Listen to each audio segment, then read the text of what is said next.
Masechet Sukkot Daf Memchet, on commence Bezrat Hashem à la Mishnah à la 4e ligne. Halel va Simcha Shmona Ketzad. On a vu au début du Perek, la mitzvah du Halel et la mitzvah de la Simcha, de la joie de Sukkot, elle dure 8 jours. Shmona, 8 jours, tous les 8 jours. Ketzad, comment ça? Donc, ici, en fait, la Mishnah va nous expliquer comment est-ce que tous les 8 jours, ici, il n'y aura pas d'exception. C'est pas, ça dépend si ça tombe Shabbat ou pas Shabbat. Ici, tous les 8 jours, on a la mitzvah du Halel et de la Simcha.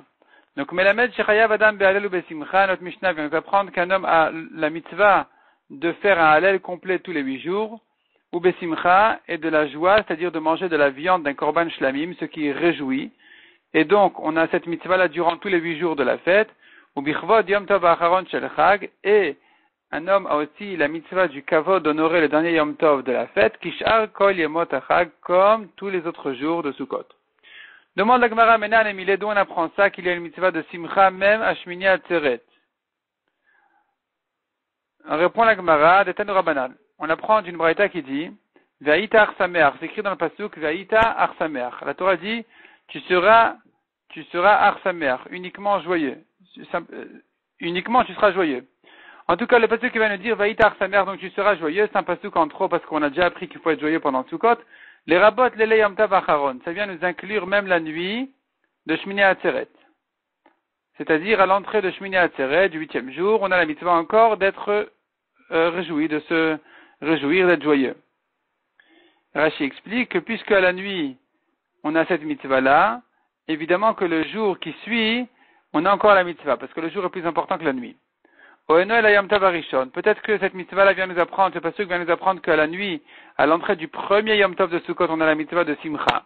C'est-à-dire comme ça. La mitzvah de Simcha, comme on l'a expliqué, c'est en fait de manger de la viande de Shlamim, qu'on appelle Shalmei Simcha. Et cette viande-là du Korban Shlamim, c'est ça qui réjouit, et cette mitzvah-là, on l'a à la nuit de Shmini Atzeret encore, et le lendemain aussi, évidemment. Et donc, il faudrait faire un Korban Shlamim avant la nuit, parce que les Korbanos ne se font pas la nuit, ne se font que le jour. Donc, Hoshana Rabbah, le 7e jour de Sukkot, on fait son Korban Shlamim, qui sera mangé à la nuit encore, à la nuit de Shmini Atzeret. Et le lendemain encore. Mais à la nuit de l'entrée de Sukkot, on n'a pas cette mitzvah-là. Peut-être que si. Peut-être que Vaïtar sa mère vient inclure et m'apprendre qu'à la nuit du premier Yom Tov, il faudrait se réjouir avec cette viande de Shlamim. Et donc, on devrait faire le Korban Shlamim Erev Sukkot, à la veille de Sukkot, de manière à avoir de la viande de Shlamim à la nuit de Yom Tov. La Gemara dit non, c'est pas ça ce que le pasuk vient nous dire. Keshehu Omer Ach Chilek. Puisque c'est écrit Ach Sameach, le mot Ach veut dire uniquement, seulement, et donc ça vient distinguer en disant ici oui, là-bas non. Donc le dernier Yom Tov, on a la mitzvah même à la nuit, tandis que le premier Yom Tov, on n'a pas la mitzvah à la nuit. Umar Haïta le Rabot et le Yom Tov Acharon, et qu'as-tu vu d'inclure le dernier Yom Tov à la nuit, ou le Tzil et le Yom Tov Arishon, et d'exclure la nuit du premier Yom Tov?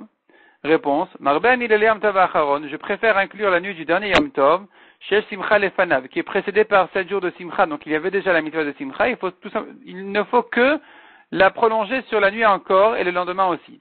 Umotian il le Yom Tov Arishon, tandis que je dois exclure la nuit du premier Yom Tov, chez un Simcha Lefanav, qui n'est pas précédé par une Simcha, parce que Yom Tov n'est pas encore entré, jusque-là. Maintenant que Yom Tov est rentré, on a la nuit du premier Yom Tov.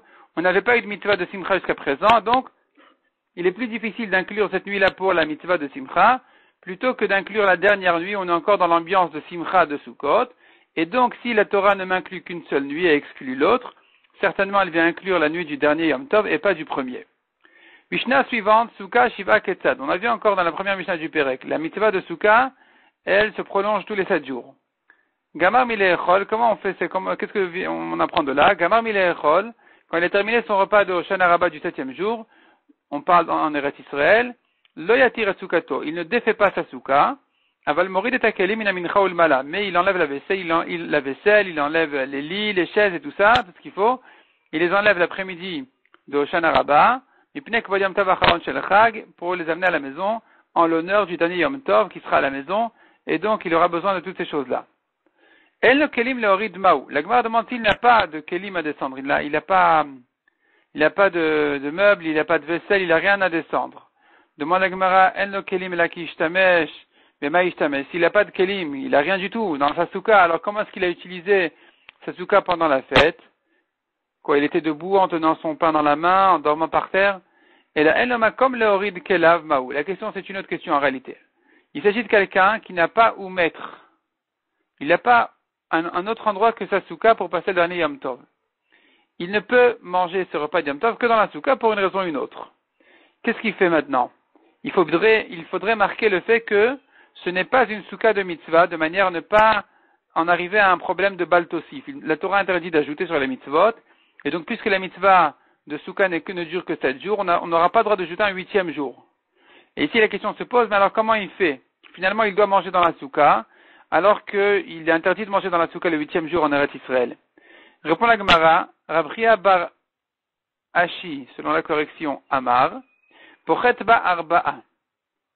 C'est-à-dire, il enlève du trar 4 fachim, de manière à reconnaître que c'est pas une vraie souka. Ve Rabbi Yosha ben Levi Amar, Malik Betaner, Rabbi Yosha ben Levi donne une autre solution, il allume sa bougie dans la souka.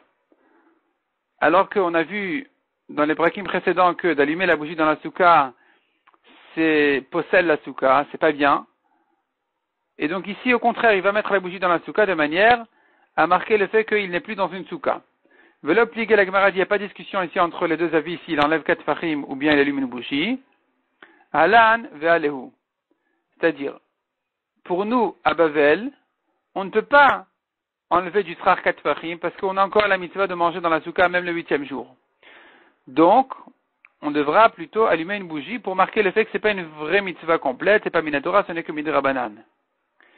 Tandis que ve'alehu, pour eux, les gens d'Eretz Israël qui n'ont pas à manger dans la souka du tout le 8e jour, eux enlèvent du trar 4 fachim pour marquer le fait que c'est plus la mitzvah. Demande la Gemara Tinar souka ktana. Tu as trouvé une solution pour une petite souka qui, en dehors d'Eretz Israël, en allumant là-bas une bougie, on a marqué le fait que c'est une souka qui n'est pas vraiment la mitzvah, puisque dans une petite souka, en principe, en général, on n'a pas le droit de mettre des bougies. Souka de la maïka le memar. Mais s'il a une grande souka et la bougie ne dérange pas du tout, et que donc ça peut se mettre là-bas toute la fête, alors en allumant ces bougies dans la souka, eh bien, il n'aura pas marqué le fait que c'est une souka qui n'est pas vraiment le jour de la mitzvah. Donc, quelle sera la solution ici pour une grande souka où la bougie n'est pas le siman? Répond la Gemara de Ayel Baman et Michla. Il rentre de la vaisselle sale, c'est-à-dire ses assiettes après avoir mangé, il les met dans la souka, et ça montre que c'est pas une vraie souka. De Amar Rava, Mane Michla bar mimatla alta. Car Rava a dit, la vaisselle après manger, on la met en dehors de la souka. C'est pas kavod pour la souka de laisser ses assiettes là-bas, sales. Tandis que Mane Mishteya de matla alta. Les verres, les récipients à boire, les verres, eux restent dans la souka même après qu'on les a utilisés parce que c'est pas sale, c'est pas gênant. Et donc ici, le 8e jour, à Shmini Atzeret, on va laisser sa vaisselle dans la souka un petit peu pour montrer que c'est pas vraiment la mitzvah aujourd'hui. Mishnah suivante. Nisuch Hamaim Ketzad. Comment on fait la mitzvah de Nisuch Hamaim qui est de verser de l'eau sur le Mizbeach? Tzelochi Shel Zav Machazeket Shloshet Lugim. Il y avait un grand récipient en or qui contenait 3 lugim. 3 lugim, ça fait à peu près 1,5 litre. Aya Memalem Mina Shiloach, il remplissait de l'eau de source qui s'appelle Shiloach. Et Giou le Shar Hamaim, quand il revenait avec l'eau et qu'il rentrait au Beth Amikdash pour verser sur le Mizbeach, il passait par un certain portail qu'on appelait, à l'occasion justement de cette mitzvah-là, Shar Hamaim, le portail de l'eau. Et quand on arrivait là-bas, on commençait à faire la fête. Et donc on sonnait, Takou, Veri ou Vetakou, on sonnait, Tkia, Trois, Tkia. Allah Bakevesh Ufanal Ismolo, il montait sur la pente du Mizbeach et il tournait à gauche pour retrouver l'endroit où il fallait verser l'eau au Mizbeach. Et là-bas, il voyait là-bas, Shnes Falim Shel Kesef Ayusham. Il y avait 2 gobelets en argent qui servaient à verser dedans le vin et l'eau. Rabbi Uda Omer Shel Sidayou. Rabbi Uda dit c'était pas en argent, c'était en chaux. Et la Shayu Mushcharin Pnehem Mi Pne Ayain. Mais on dirait que c'était de l'argent et pas de la chaux parce que ça avait noirci à cause du vin. Mais en réalité, c'était pas en argent pour de vrai. Umenu Kavin, il y avait un trou dans ces 2 gobelets en question, on tourne la page, Kemin Shne Chotamin Dakin. Comme 2 Chotamin Dakin. Rashi explique, voyons Rashi ici, à gauche en haut, Kemin Shne Chotamin Dakim, Chotem Echad Besefel. Un nez, un chotem, c'est comme le nez qui dépasse au-dessus du gobelet. Venekev echad bechotamo, et un trou dans le nez en question. Ve'akohen me'areh befi asfalim, et le Kohen versait sur ses gobelets, ve'nesachim mekalchin ve'yordin derech achotamin, d'accord, toujours dans Rashi, ve'nesachim, les nesachim de vin et d'eau, ils coulaient et ils descendaient derech achotamin en passant par ces nez en question, forme de nez, al-gav ha-mizbeach, et donc ça sortait, ça revenait sur le toit du Mizbeach, ou mizbeach hayanekev, et sur le Mizbeach lui-même il y avait un trou, chez Bo Hamaim Vayain, dans lequel, à travers lequel le vin, l'eau et le vin, Yordin la chitin shel Mizbeach, il descendait aux profondeurs du Mizbeach, shayu amukin vechalulim meod. Ils étaient très profonds, et donc il y avait un trou qui descendait très très profond dans la terre, et là-bas arrivaient l'eau et le vin du Mizbeach. Donc ça, c'est ce qu'on a dit, Kemin Shne Chotamin Dakin, c'est-à-dire qu'il y avait sur les gobelets une forme de nez qui était percée dans lequel on versait les Nesachim, et après ça arrivait sur le Mizbeach et ça descendait en bas dans les profondeurs de la terre. Echad Moube Vechad Dak, un trou était épais, en fait, c'est-à-dire large, et un autre était fin. Kedesh Yushnem Kalim Levatachat, afin que le vin et l'eau, on termine de les verser en même temps. Alors que l'eau, c'est plus fluide que le vin, donc il faut un trou plus fin de manière à ce que ça aille plus lentement pour retenir un petit peu l'eau, alors que, puisque le vin il est plus lent. Donc pour le vin on va faire un grand trou, pour l'eau un petit trou. De manière à terminer de verser en même temps. Ma'aravo shel maim, mizracho shel yain. Le gobelet de l'ouest était réservé à l'eau et de l'est au vin. Era shel maim letor shel yain, ve shel yain letor shel maim yata. Si c'est trompé, il a inversé. Il a versé l'eau dans celui du vin et le vin dans celui de l'eau, il les quitte. Rabbi Yehuda Omer belog ayem enaser kol shmona. Rabbi Yehuda est en machloket sur deux choses de Tanakama. Premièrement, c'est pas 3 lugin, c'est pas 1,5 litre, c'est plutôt un log. À peu près un demi-litre. Et deuxièmement, ayem enaser, il est versé kol shmona tous les 8 jours et pas que tous les 7 jours de Sukkot. Tous les 8 jours. La Mishnah continue et dit, velam naser omer lo, et celui qui verse le vin, on lui dit, on lui dit, Agba yadcha, lève tes mains et montre à tout le monde que tu fais la mitzvah de Nisuch Hamaim, de verser l'eau sur le Mizbeach, parce que les Tzedukim n'étaient pas d'accord avec cette mitzvah qui n'est pas écrite clairement dans la Torah, et donc montre-nous que tu fais la mitzvah correctement. Shepa'am echad, car une fois, Nisach echad al gaber aglav, un Kohen a versé l'eau sur ses pieds, Urgamu kolam betrogen, et tout le monde l'a lapidé avec le rétrogim. Kemaseu berol kachmaseu ba Shabbat. De la même manière qu'on fait cette mitzvah là pendant un jour de Chol, de la même manière on l'a fait pendant Shabbat de Sukkot.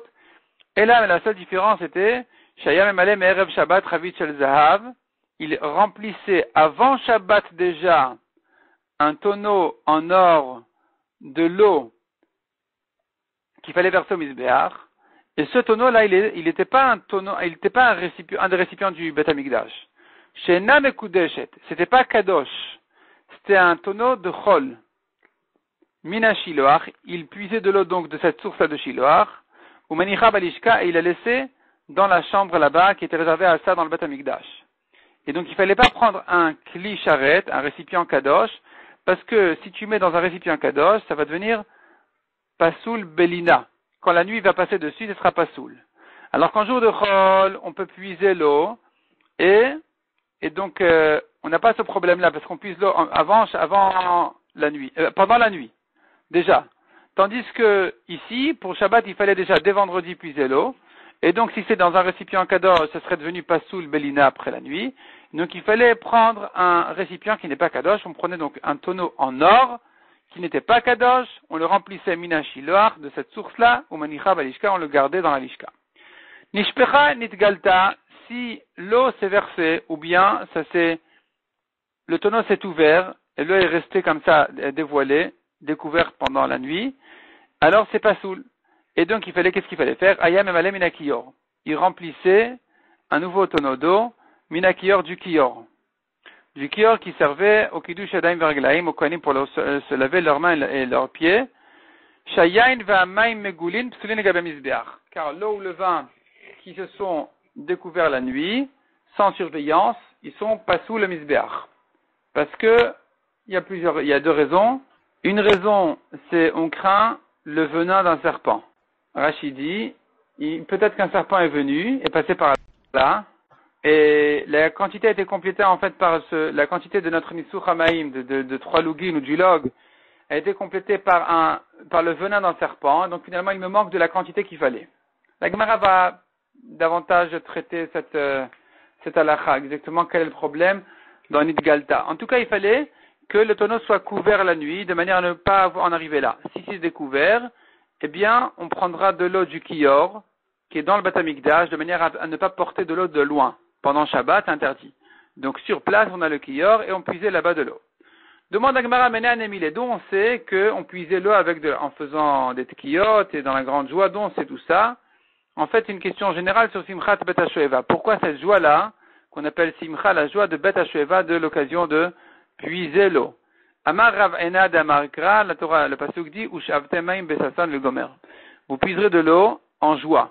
Donc on voit avec la joie, on voit que c'est une mitzvah qui se fait avec de la joie. La Gemara raconte sur ces psukim-là, Hanu Tre Mine, il y avait 2 minimes. Minimes, ce sont des gens qui ne croient pas au Chachamim. Chad Shme Sasan ve Chad Shme Simcha. Un qui s'appelait Sasan et un qui s'appelait Simcha. Amarle Sasan et Simcha. Monsieur Sasan a dit à Monsieur Simcha. Ana Adifna Minach. Moi je suis mieux que toi. Dirtiv comme il est écrit dans le Pasuk.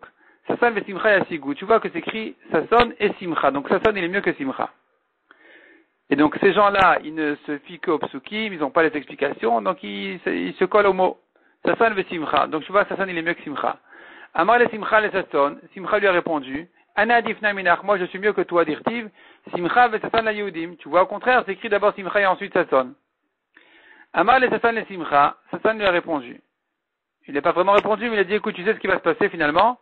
Chad yom hashavkur. Un jour, on va te prendre. Shavkur, ça veut dire on va te laisser.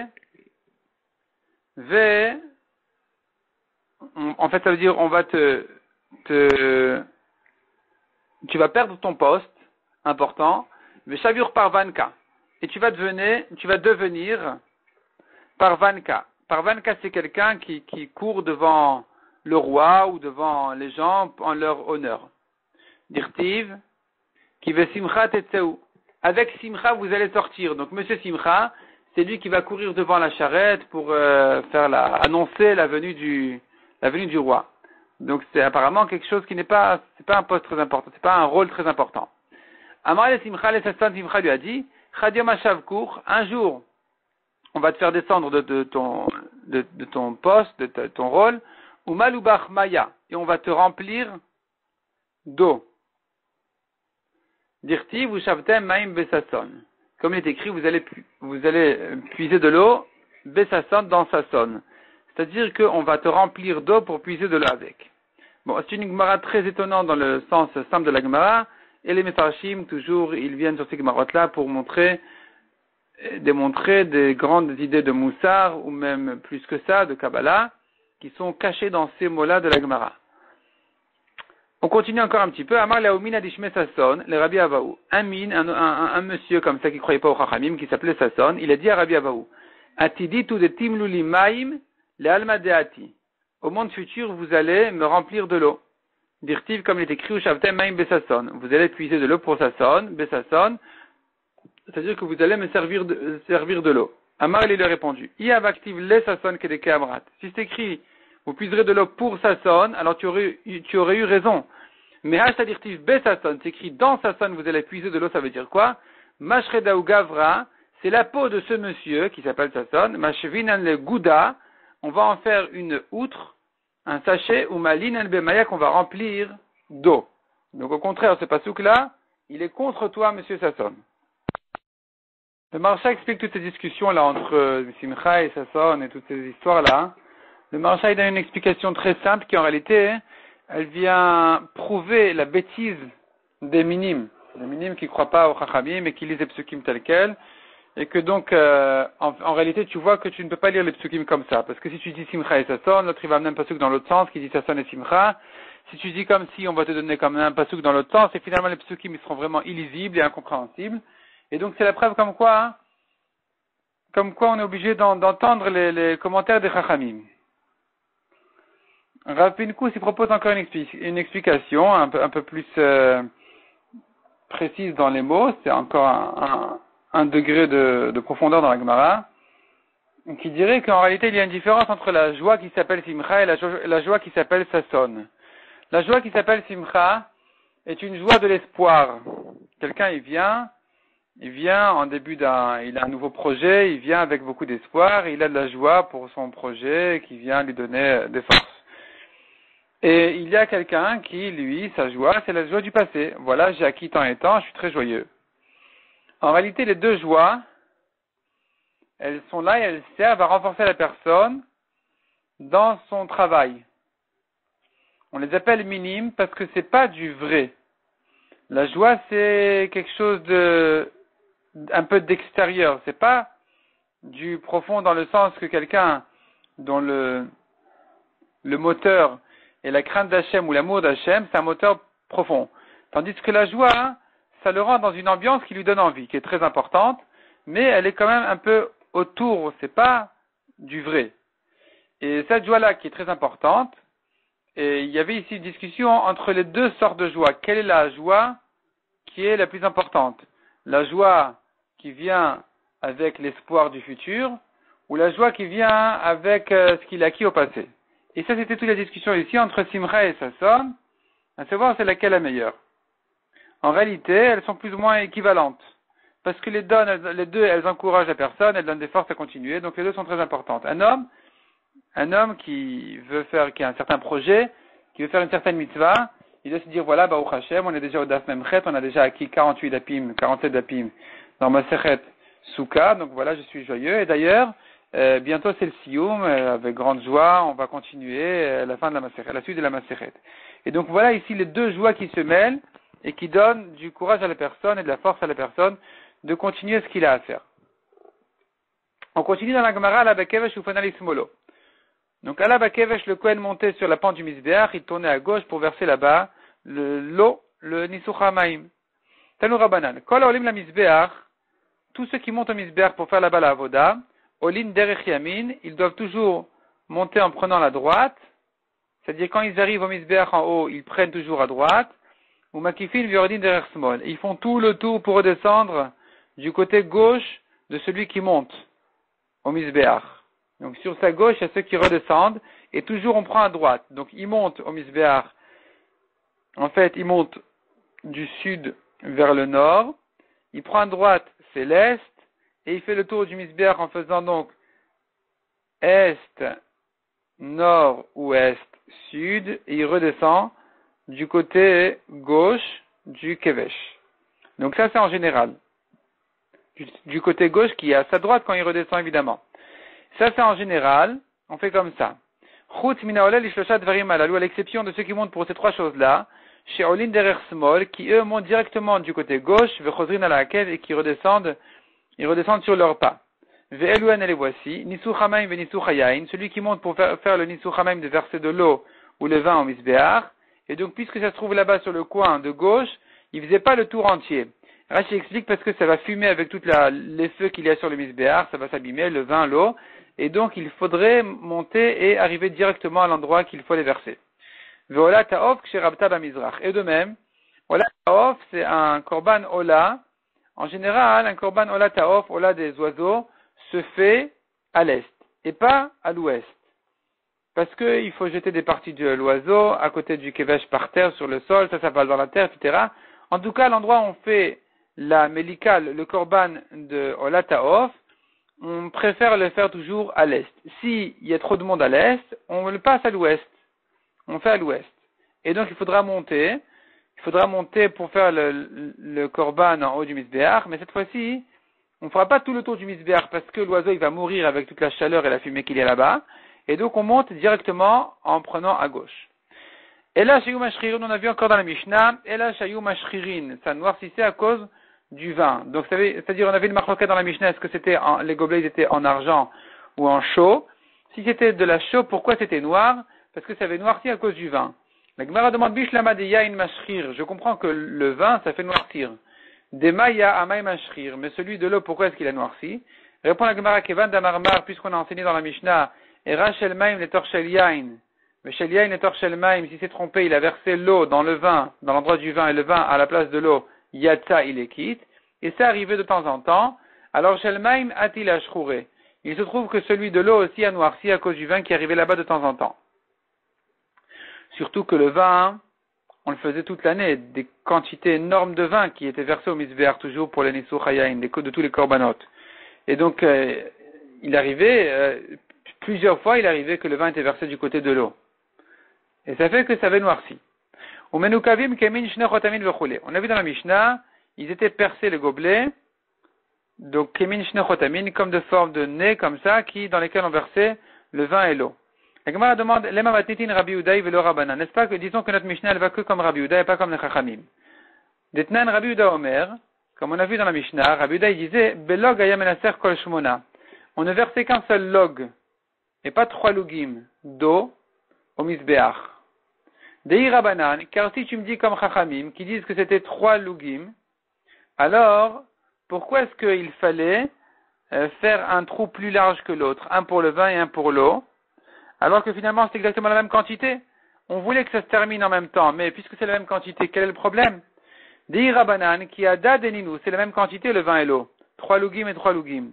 Donc pourquoi il fallait faire un trou plus large pour le vin que pour l'eau?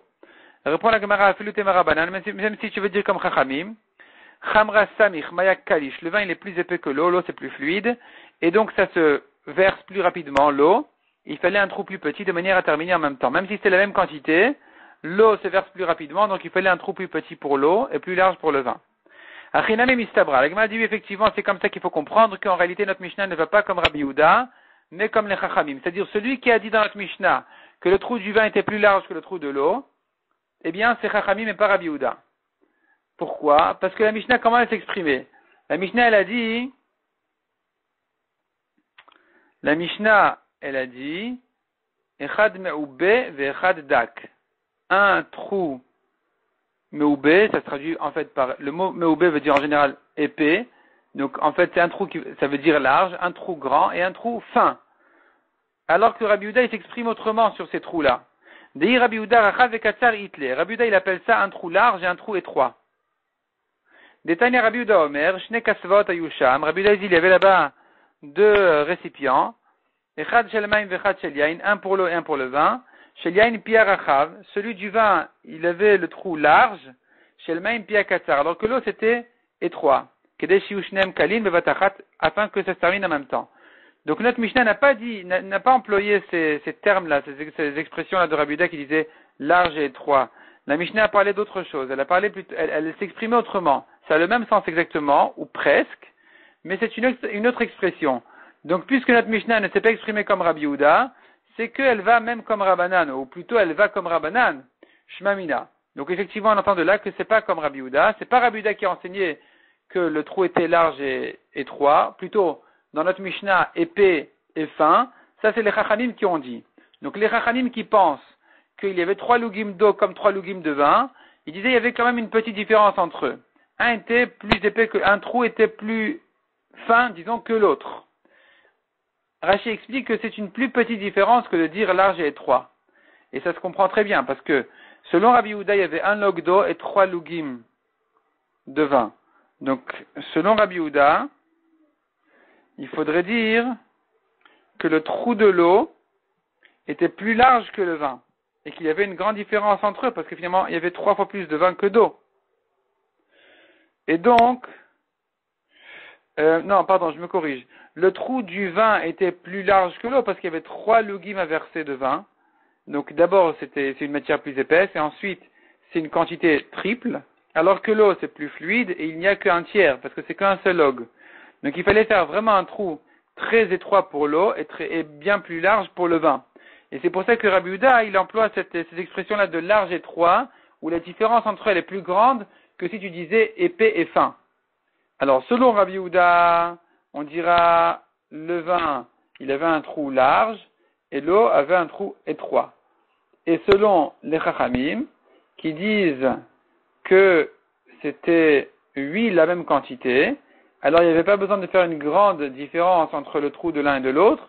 Cependant, un était plus fin que l'autre, de manière à ce que ça se termine en même temps, parce que quand même l'eau c'est plus fluide que le vin, et ça se verse plus rapidement. Bon, on va s'arrêter là pour le moment.